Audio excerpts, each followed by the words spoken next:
esta ponencia la presento y es un poco raro porque la hago yo.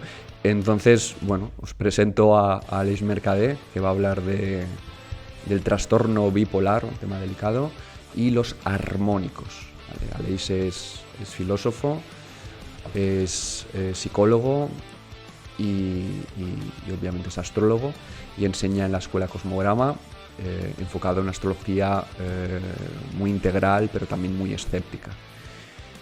Promueve la astrología científica y espiritual y bueno, participa habitualmente en congresos y soy yo y organiza este congreso junto a Esther André.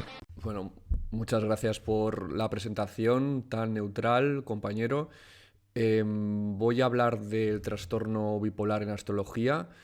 Esto a partir de una investigación que hicieron dos astrólogos estadounidenses llamados Cochrane y Thierry.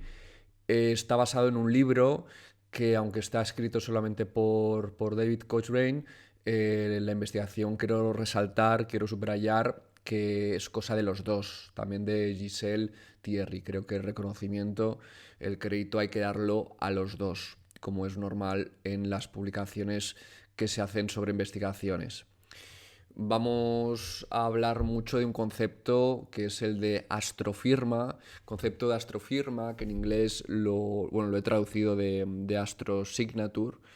Refiere a aquellas variables astrológicas, como puede ser, por ejemplo, tener el sol en no sé dónde, cierto tipo de aspectos, cierto tipo de posición en casas, lo que sea, que lo que permiten es correlacionar pues, dichas variables astrológicas, dicha astrofirma, con diferentes variables psicológicas, rasgos psicológicos, eventos vividos o cualquier cosa. Esta es la gran ambición de cualquier investigación que pretenda ser científica, traducir de forma cuantitativa lo astrológico para luego poder hacer un manejo a nivel de análisis de datos.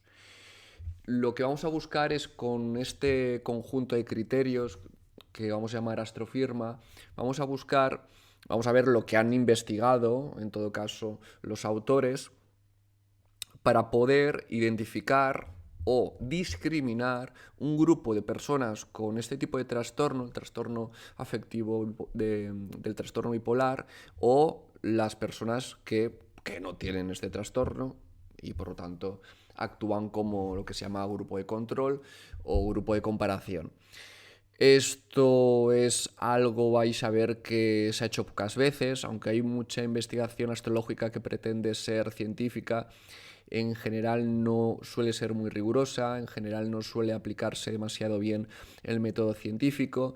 Creo que esta investigación, aunque los resultados tampoco son demasiado prometedores, es un resultado que tiene valor en dos sentidos. Primero, porque se ha seguido un criterio y se ha seguido un proceso riguroso donde ha habido replicación. Y luego porque el resultado, aunque muy débilmente, arroja resultados positivos y habría que ver en el futuro si esto se replica o no. Yo ya hace tiempo ya trabajé con trastorno bipolar y ya encontré que la energía de Sagitario, la energía de Piscis, ¿no? Ahí, sobre todo la energía de Capricornio podía ser también, era energía que estaba correlacionada con muestras pequeñitas, una muestra de 23 personas que no es demasiado. Y seguía otro criterio. De hecho, aquí os comparto lo que sería mi astrosignatura, ¿no? mi astrofirma, quiero decir, donde ahí podéis ver cómo diferentes criterios se les asigna diferentes valores numéricos. Este no va a ser el que voy a explicar hoy, pero bueno, quiero decir que ahí ya hubo un trabajo por mi parte y que no solapa astrofirmas. Primero de todo, los autores han desarrollado lo que llaman astrología vibracional, que es un modelo basado en el trabajo de Ebertin y Adey respecto a la astrología armónica. Y también introducen muchos elementos de astrología humanística y astrología védica. En un principio voy a estar manejando muchas veces expresiones como V12, V7 y V13, pero quiero que entendáis que lo que estoy diciendo con V2 es carta vibracional basada en la vibración 2. Si hablo de V7 estoy diciendo carta vibracional basada en la vibración 7. Y así con lo mismo sería con la 13. Y cuando hablamos de cartas vibracionales, estamos hablando de cartas armónicas. No sé si sabéis lo que es. Lo explicaré muy brevemente. Las cartas armónicas o vibracionales lo que hacen es como que representan una especie de derivación o resonancia de la carta natal. De hecho, la carta natal sería V1, ¿no? Si hablo en algún momento de V1 es la carta fundamental, la carta natal. Entonces, las cartas armónicas lo que dan mucha importancia es a los aspectos de fondo, lo que se está modificando, lo que se está alterando, lo que se pone por encima de todo es la importancia de los aspectos. Entonces, los aspectos, ante todo, es importante que no los entendáis solamente como ángulos, ¿no? La oposición 180, la conjunción 0 grados, olvidando el horro, ahora la cuadratura 90 grados, sino pensarlo como fracciones. Como fracciones, pues 180 grados, la oposición es la mitad, ¿no? Es la mitad del círculo, o la cuadratura es un cuarto. Pensarlo en esos términos nos va a ayudar a entender mejor qué son las cartas vibracionales o las cartas armónicas y nos va a permitir luego reflexionarlo muchísimo mejor. Entonces, ahora que sabemos que podemos convertir la cuadratura en un cuarto de un círculo, como podéis ver aquí, ¿no? O la oposición, la mitad, como estaba diciendo, demos importancia aquí al denominador, ¿no? El denominador es, pues, en una fracción de una mitad, pues sería la mitad o el 2. O un tercio, pues ese 3 es el denominador. El numerador sería el 1, o también podéis ver aquí el 360.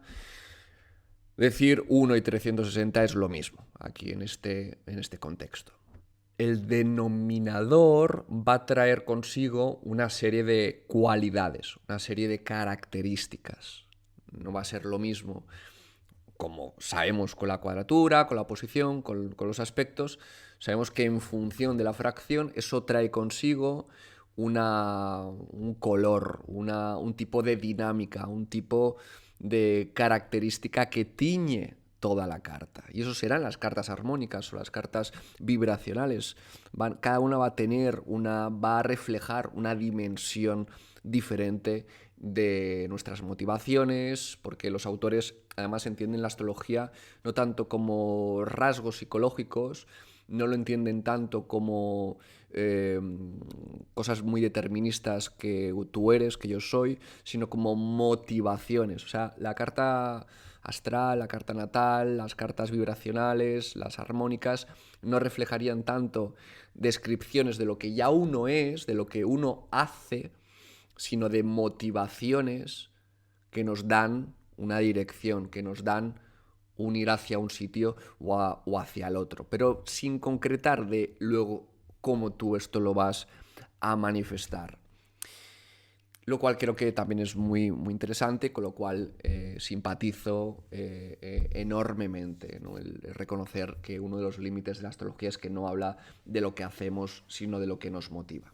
La idea de los armónicos también lo podemos ver en la teoría musical, en tanto que cada una de las frecuencias, ¿no? Cuando escuchamos un tono, ¿no? Un tono fundamental, se dan una serie de armónicos que son múltiplos enteros de la frecuencia fundamental, y todo eso se calcula precisamente con fracciones, y cada uno de esos armónicos tiene su cualidad, tiene su tono musical.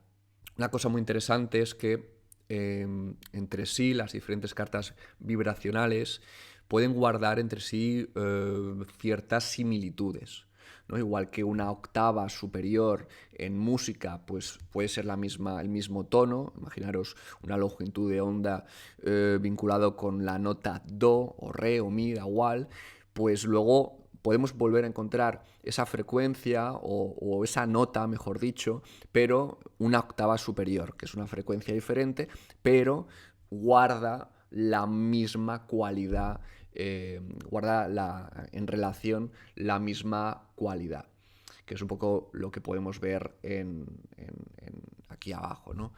De V2, V4, V8, fijaros V16, V32, ¿no? Fijaros cómo la siguiente es el doble.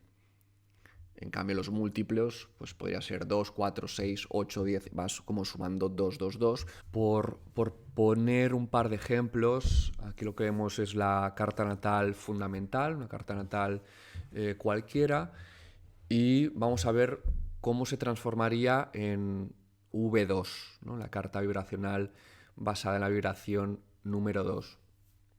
Como podéis ver en los circulitos rojos, la carta de la izquierda, hay varios planetas, Júpiter y el Sol, vamos a centrarnos en estos dos, que están en oposición a la Luna.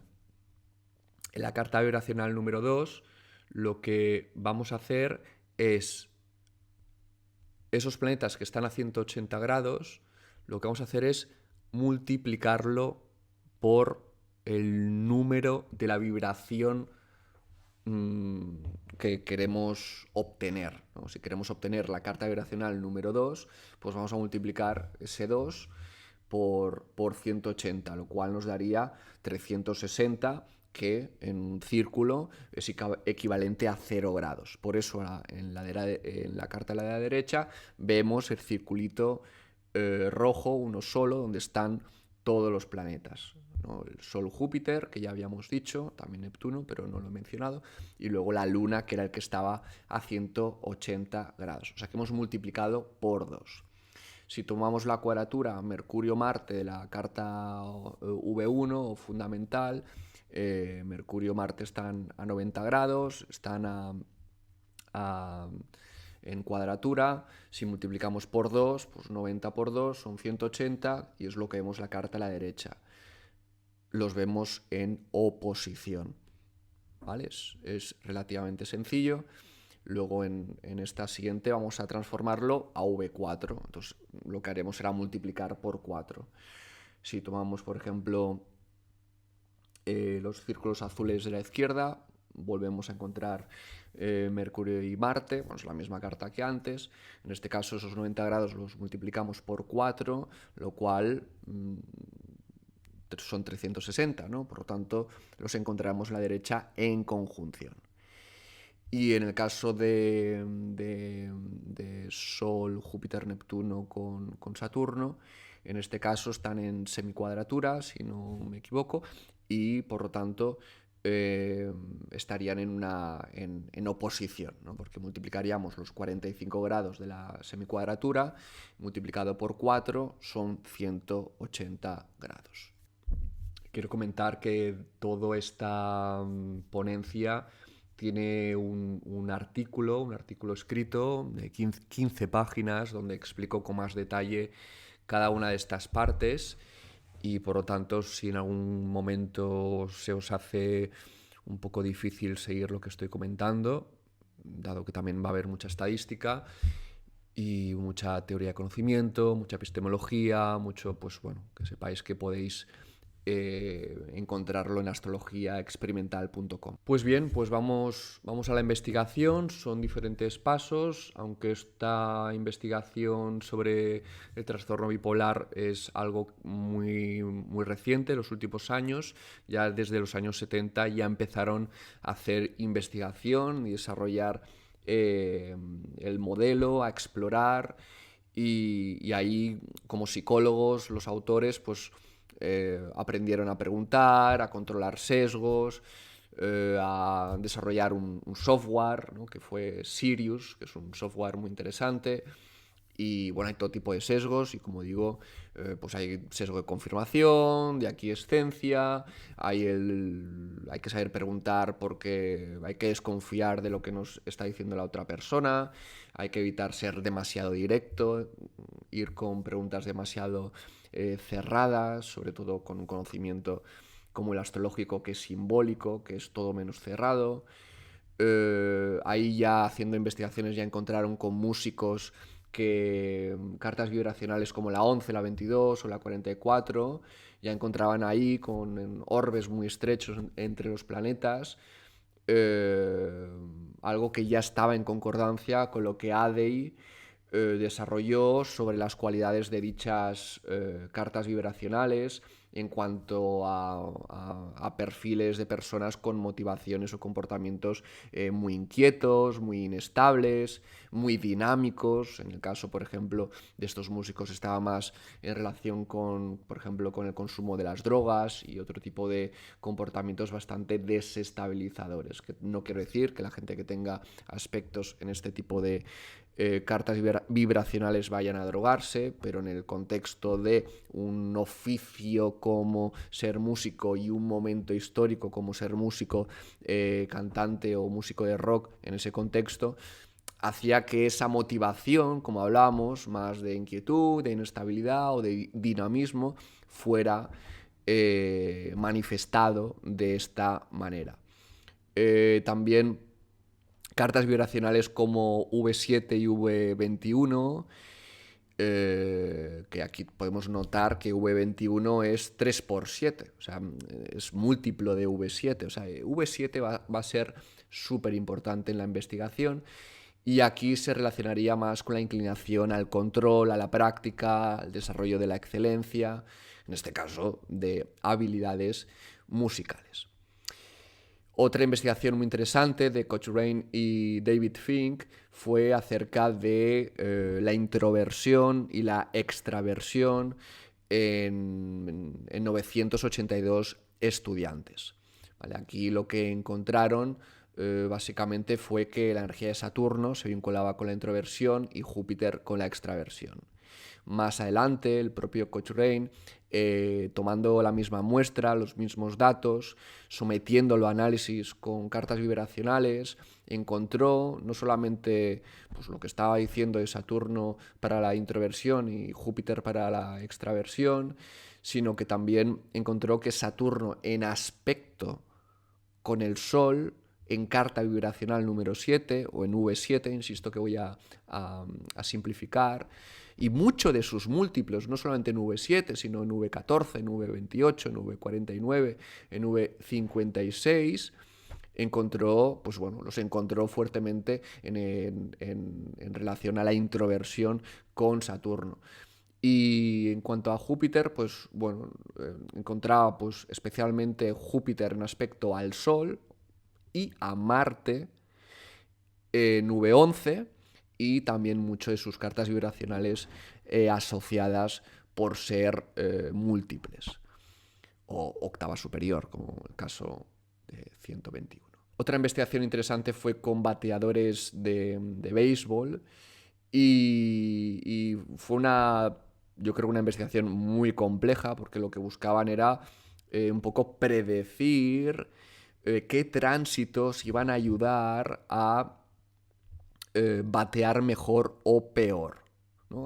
O sea, primero todo lo que hacían era una astrofirma personalizada para cada bateador y a partir de ahí, mirando tránsitos, veían si podían predecir eso, ¿no? Si mejoraba o empeoraba la tasa o el nivel de juego.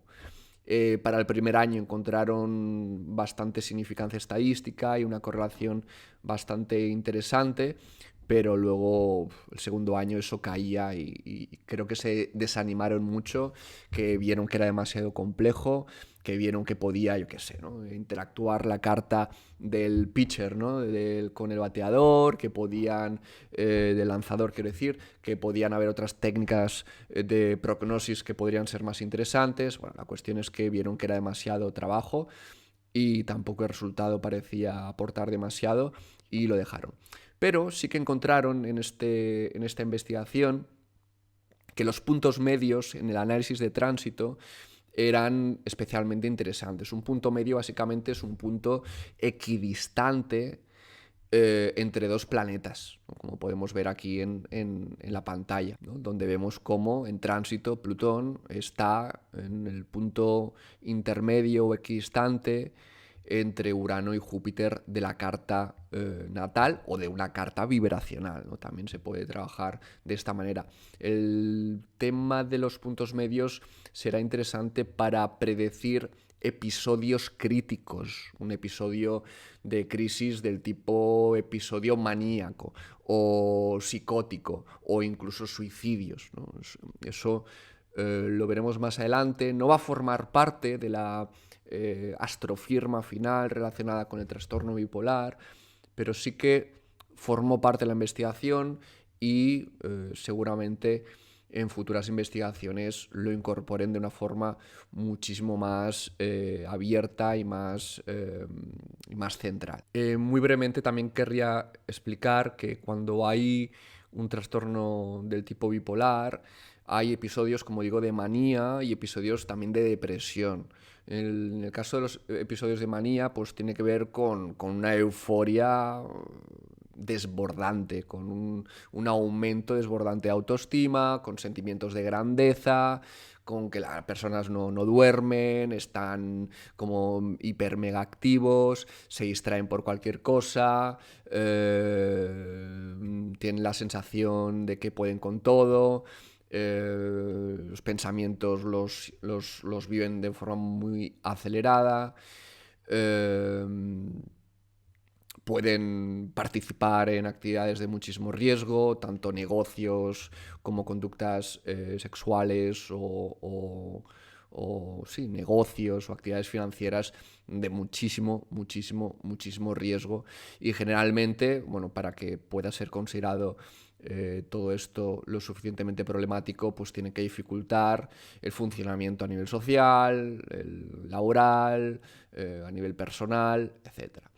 En el caso de los episodios depresivos, quizá esto lo tenéis un poquito más claro, pero bueno, implica una importantísima, o sea, es la disminución de muchísimos comportamientos que suelen ser recompensantes, suelen ser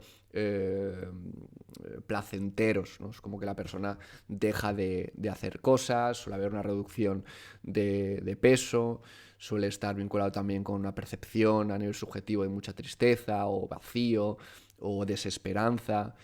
También hay dificultades para dormir, o se duerme demasiado. Bueno, no quiero entrar tampoco en esa complejidad, pero fijaros que aquí ya podéis hacer algunas reflexiones sobre qué arquetipos astrológicos podrían probablemente estar vinculados con lo que estamos hablando. Pues bien, en la primera fase de la investigación, obviamente habiendo cosechado todo lo aprendido previamente, estamos hablando de 2018-2019, en esta primera fase, trabajaron con 25 personas con diagnósticos de todo tipo, no solamente con trastorno bipolar, y se esperaban, ellos, aunque esto es una investigación del tipo exploratorio, se llama, donde no hay una hipótesis, donde no hay posibilidad de generalizar o llegar a ninguna teoría de todo ello. Pero bueno, ya había una expectativa, ¿no? Expectativa de que pues que encontraran que Urano se vinculaba con V11 y cartas vibracionales múltiples y que eso correlacionara con las fases maníacas. Pues lo relacionan con una falta de control de impulsos, V11. V13 lo relacionaban con Júpiter por la relación que tiene con el narcisismo. que también les hizo pensar en la energía de Leo. También esperaban encontrar a Saturno vinculado con V7, lo cual hemos visto hace un momento con algo relacionado con la introversión. Y esto es porque Saturno en V7 pues, se vincula con el retiro y el aislamiento. V8 también lo esperaban por la fuerza impulsora y V9 también por lo disruptivo que podía llegar a ser en la comunidad y en la familia.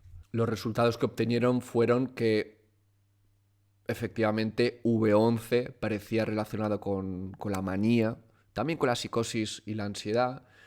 V7 lo encontraron relacionado con la depresión, sobre todo si Saturno estaba involucrado. Y bueno, parecía que el trastorno bipolar se relacionaba con V7 bastante y V11, como decía, también por la parte maníaca. Y cartas vibracionales múltiples de estas también. Algo que llamaba mucho la atención es que cartas vibracionales de alta frecuencia, como V88, parecían reflejar resultados más poderosos. Es algo así como que cuanto más alta frecuencia, y eso, lo de alta frecuencia, pues tiene que ver también con cómo funciona o cómo se entiende las vibraciones, ¿no? Cuanto la frecuencia es más alta, es más energética. Pero bueno, esto tampoco ahora importa demasiado. Entonces, cuanto más altas, parecían que más poderosas eran a nivel de cómo influía a nivel de pensamientos, cómo influía a nivel de sentimientos. Cosa de cartas vibracionales de menos frecuencia, pues podían evidenciar más características como más, no tanto a nivel de pensamientos y sentimientos, sino a nivel más de rasgos de la personalidad o de la apariencia de la persona.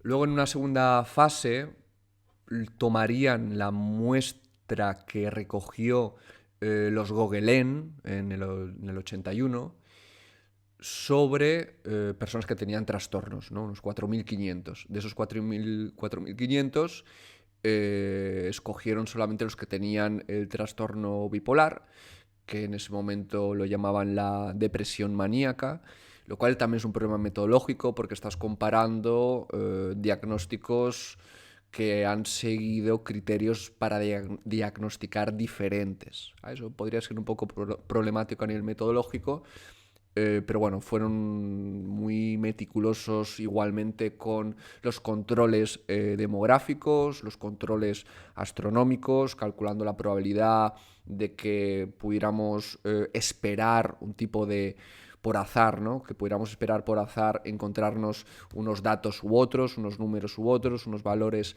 u otros, porque sabéis que en función de factores astronómicos es más probable que mucha gente tenga Plutón en el mismo signo porque es muy lento, o que la ascensión del ascendente pues varía su velocidad en función de la latitud. Hay toda una serie de fenómenos puramente astronómicos y también demográficos relacionados con momentos donde hay más nacimientos, menos nacimientos, incluso problemas a nivel de registro de la hora de nacimiento, del día de nacimiento. Todo esto lo tuvieron muy en cuenta. O sea, estamos hablando también, aunque haya problemas con el tema de diagnóstico y la depresión maníaca como algo que sería equivalente al trastorno bipolar, a pesar de esos problemas, fue bastante cuidadoso todo este estudio.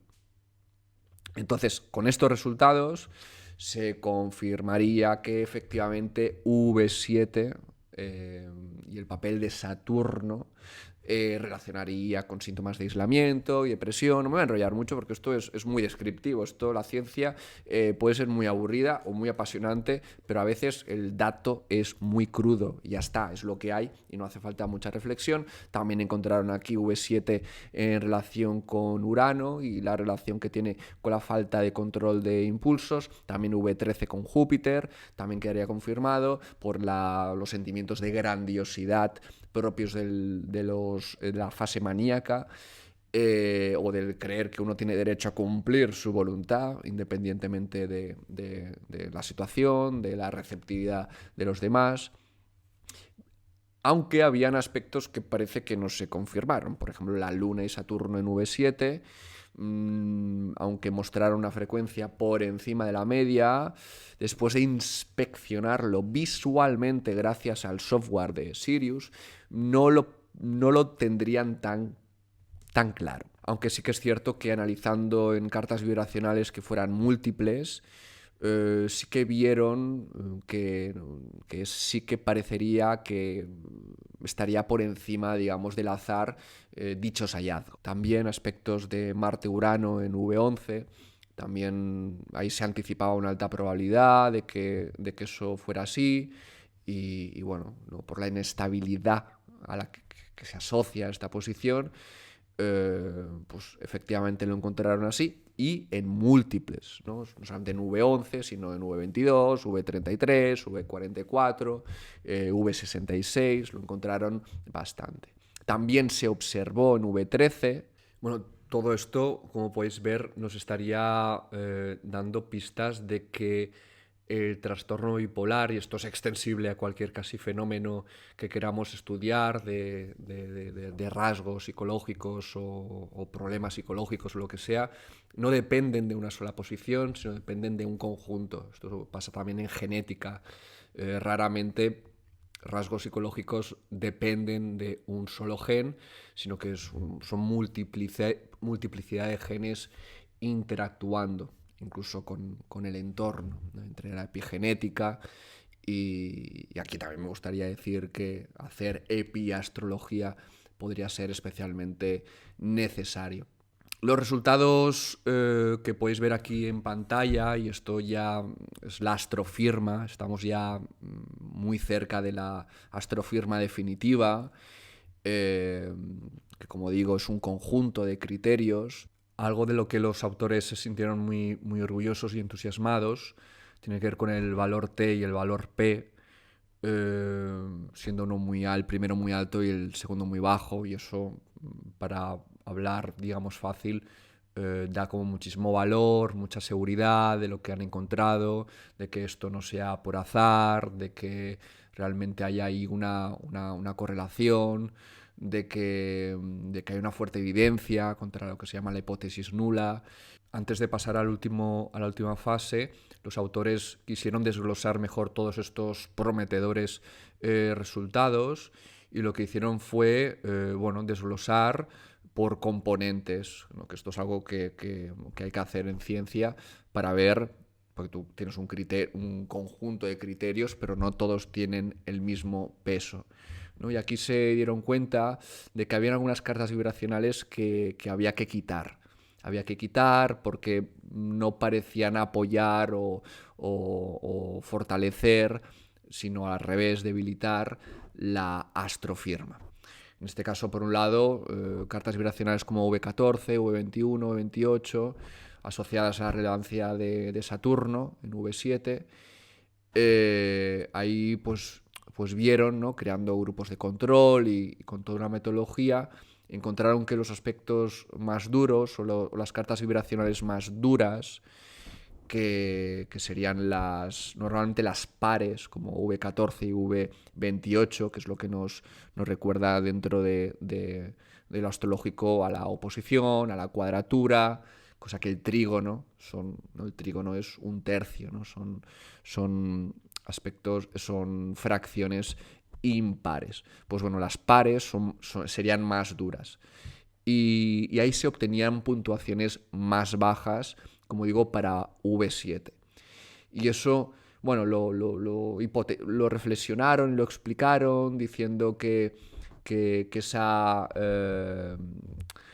estos aspectos podían implicar formas de pensar más interiorizadas.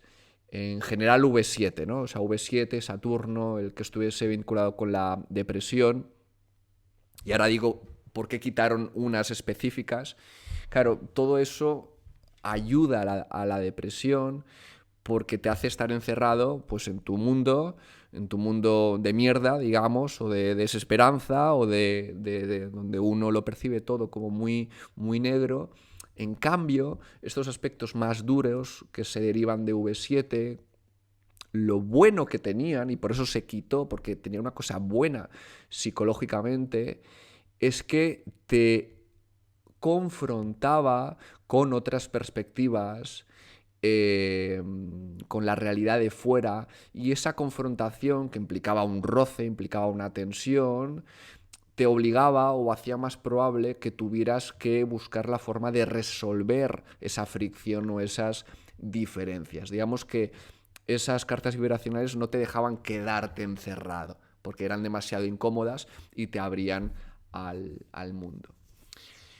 Eso por un lado. Por otro lado, también cuando descompusieron la relevancia de Urano y Júpiter en V11 y sus cartas múltiples, en este caso vieron que las cartas vibracionales más duras, en este caso, eran las que veían que estaba bien mantenerlas para la investigación sobre trastorno bipolar, pero no ocurrió con las blanditas, digamos, con las impares como múltiplos de 3, de 6, de 9, incluso con V110.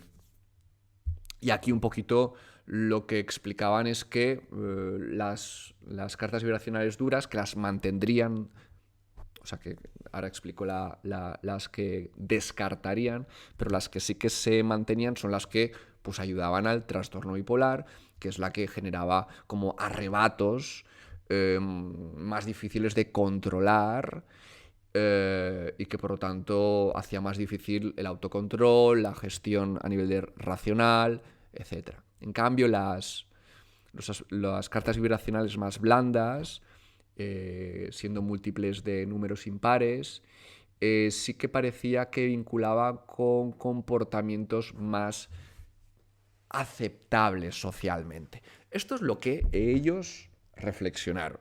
Esto yo no creo que haya un análisis riguroso de todo eso, pero es lo que ellos hipotetizan, ¿vale? Entonces, después de todo eso, hicieron todo un análisis para ver qué carajos hacemos, que si lo mantenemos, que si lo dejamos como estaba antes, y al final, pues optan con ciertas dudas, yo creo, por descartarlo. Es un poco también dudoso a nivel metodológico el cómo toman esa decisión. Por último, ya entramos en la tercera fase, muy reciente en el tiempo. Aquí ya entra una metodología cuasi experimental, donde hay una hipótesis, donde hay cierto control. Aquí habían dos grupos, un grupo con personas con trastorno bipolar, que sería el grupo experimental, y un grupo que no, que sería el grupo de control. Y aquí van, bueno, a medir el tamaño del efecto gracias a aplicar la misma astrofirma a los dos grupos, como comentaba, ¿no? Tomaron un conjunto de 900,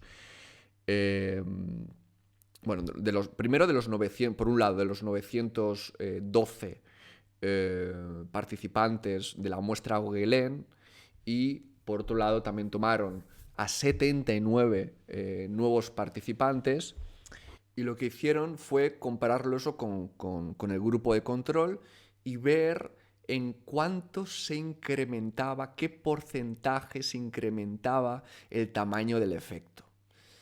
Un poco raro esa forma de analizarlo, pero es lo que hicieron.